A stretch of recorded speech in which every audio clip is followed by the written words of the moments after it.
Welcome, dear listeners. In this series, I want to uncover ways of how one can become an honorable man, invaluable for his loved ones, society, and especially young people. These are often hidden in tales and myths.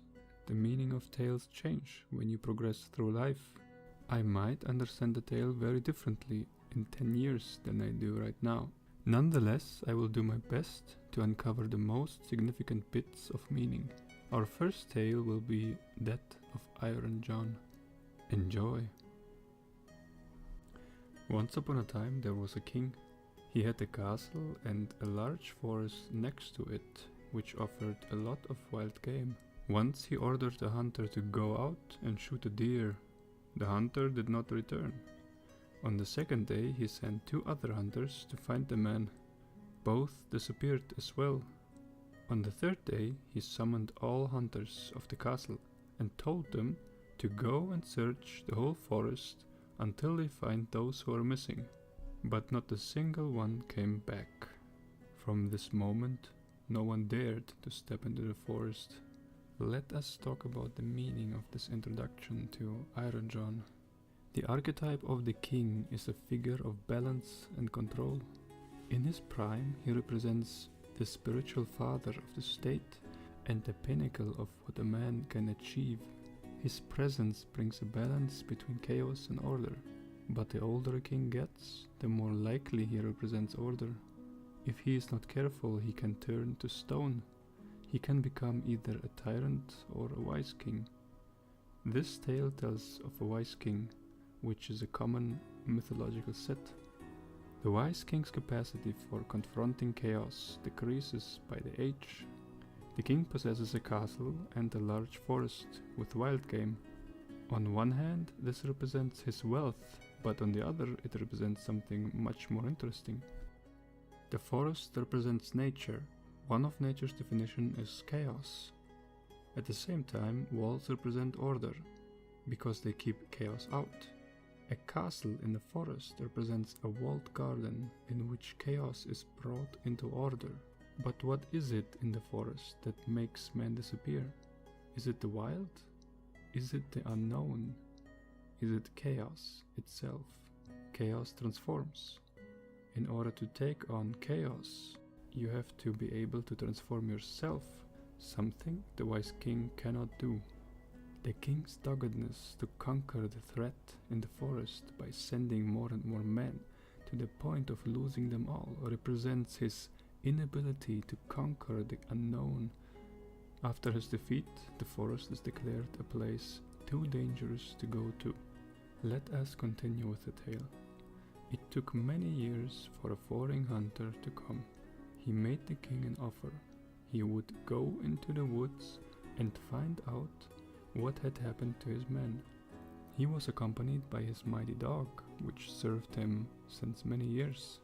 Despite the king's warnings, the hunter decided to go into the forest. "I know the danger, but I am fearless," he said. Let's look into this. A fearless foreigner arrives. Unlike the king, who had given up and sits cowardly in his castle, the stranger has the courage to take on the unknown in the forest. I believe the stranger represents a capable man, a fearless individual being able to conquer chaos and cultivate it so that it can be transformed into order. The stranger has a mighty dog companion. I think that the dog represents tamed nature. It is tamed chaos brought into order and thought to be a valuable asset in the hunter's arsenal. On with the story. As the hunter went deeper and deeper into the forest, he came across a deer and set his dog on it. The dog chased its prey and came across a bog. Suddenly, an arm raised from the water, snatched the dog and pulled it down the bog. This is interesting. A human arm snatches a strong beast. I believe that this means that there is something human but so terrible in the forest that even a creature of the wild can't take it on. The hunter pays a price. His valuable companion serves as an involuntary sacrifice. As we will see soon, confronting chaos can be a dangerous venture. The hunter saw this and with help of 3 other men began to scoop the water from the bog. On the ground of the bog they found a wild man.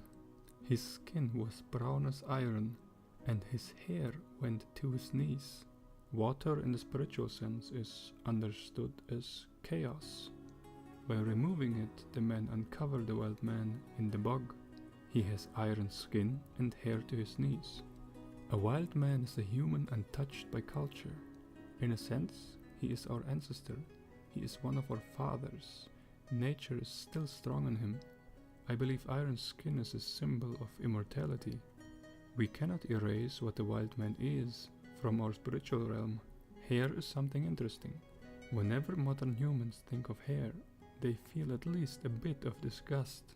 Hair represents the animalistic, the wild, and the scruffy traits of an animal. Humans do have these traits too, especially man. Hair is something from the animal kingdom. Hair is what visually separates us from most other animals. The more hair a man has, the more animalistic and untamed he feels to us. We feel that hairy men have loosened their conventional shackles of society and are less afraid of unleashing their wrath. I believe that the wild man represents the nature of man, or in other words, chaos in masculine form. As a man grows, he has to connect to his ancient traits. He has to embrace his wildness, his aggressiveness, and his animalistic self to be able to reach his full potential.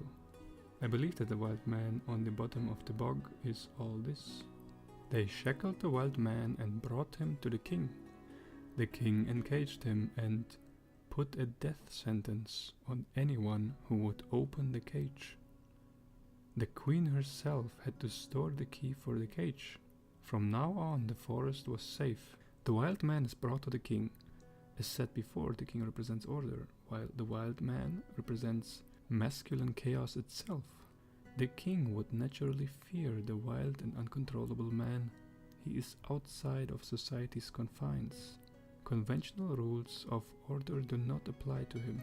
The only solution the king sees is to put chaos into order by putting it into a man-made structure, a cage.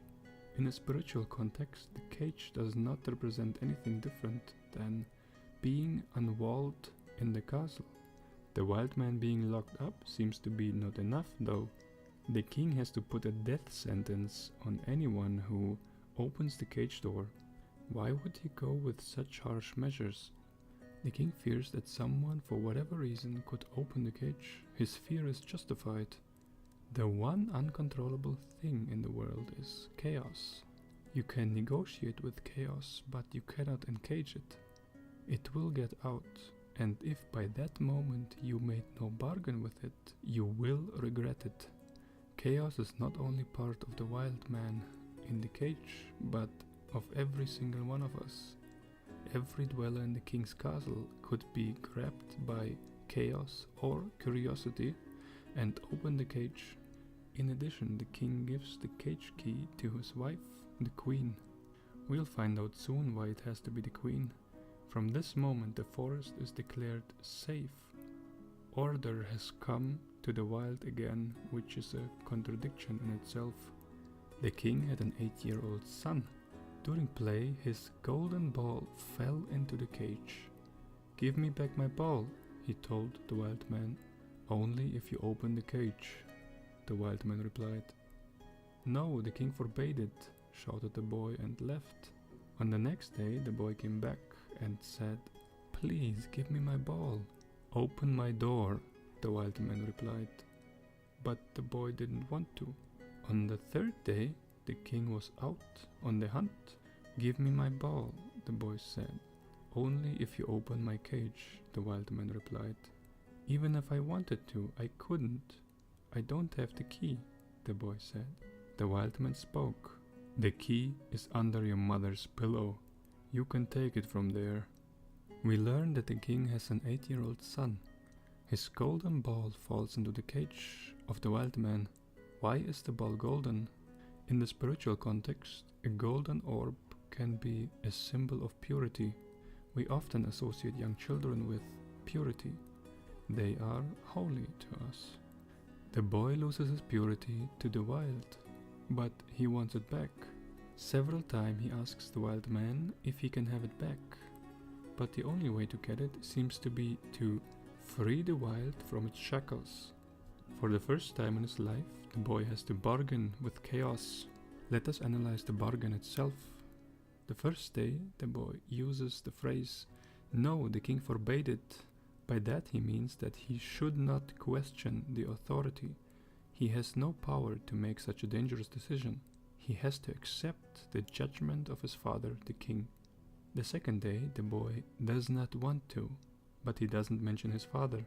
On the third day, the king is out of castle. A chaotic element is added that removes the authority from the scene.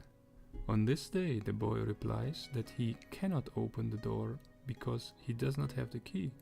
We can clearly see a progression in the boy's persuasion to open the cage door.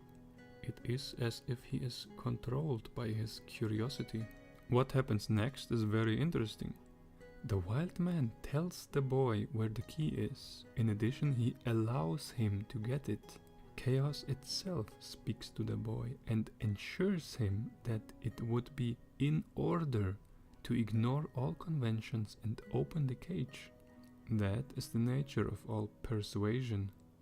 What is the queen's role in all of this? I believe that this is one of the most important parts of the tale. The boy has to loosen the connection to his mother. He has to step away from the feminine realm that created him and embrace masculine chaos to become something greater. The boy acquired the key from his mother's room and opened the cage. While doing so, he hurt his finger.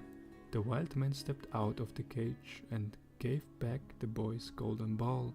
Then he began to leave with a fast pace. The boy shouted, "Wild man, don't go, or else I will be punished." The wild man stopped and looked at the boy. He put him on his neck and quickly returned to the forest. The boy steals the key from his mother's room and opens the cage door. He hurts his finger. It is a well-known mythological truth that confronting chaos can be a dangerous business. In the process of discovering the world and learning new things, you can bet that you will find something that might shatter your worldview. Learning new things is painful. The deeper your discovery, the more painful the change in your psyche will be. Sometimes experiences can radically change a person or destroy it. As we saw with the hunter, the boy has to make a sacrifice. This time it is the boy's hurt finger. The wild man steps out of the cage and returns the boy's golden ball, and by that, his purity or the value of his young soul. I like to think of that as the boy's potential. As long as he does not confront chaos, he cannot get back his potential. As the wild man starts to leave, the boy shouts, "Wild man, don't go, or else I will be punished." Have you ever thought of running away from home? I have. The thing that helped me the most with that was commitment to my beliefs. I believe that commitment helps confronting chaos even if it changes your life radically. You leave yourself no other way than confronting it, even if your parents or the authority might hate you for that. I think that at this point the boy has no choice but to join the wild man. The wild man puts him on his neck and takes him to the forest.